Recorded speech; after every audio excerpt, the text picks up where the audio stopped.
Waalaikumsalam. Apa lagi itu Pak Hashim? Kalau hanya bergelut dengan itu-itu terus, kapan bisa dapat merubah nasib kita, Pak? Sudah, nggak perlu tunggu lama lagi. Ayo ikut saja dengan saya. Lebih baik kita tinggalkan tempat ini dan mencari penghidupan yang lebih layak lagi di kota.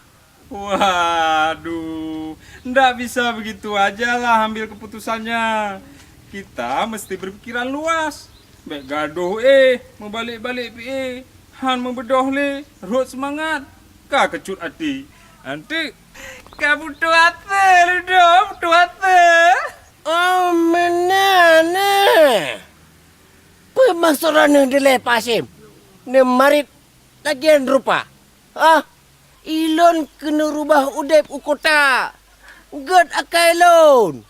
Dan pakat ronas ajan. Mangat tanyo mubah udep di sini. Di sinolah idolah kita udah rubah nasib tu. Tak berdoh besari, tak peluah fikir, tak pegeli hati, tak pelapang dada. Dengan penyangka kebantu oleh pemerintah kita pemertuahnya. Nyan dengan ketata pemukiman penduduk ke kaum duafa, ke korban konflik dan ke korban bencana alam. Jadi di sinolah kita tak bangun tak berdoh ekonomi yang mandiri.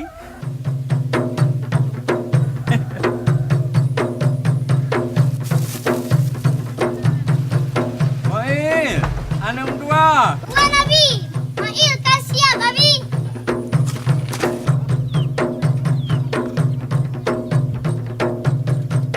Ketransmigrasian, penataan pemukiman penduduk dan perluasan lapangan kerja akan mempercepat pembangunan serta membuka keterisolasian daerah.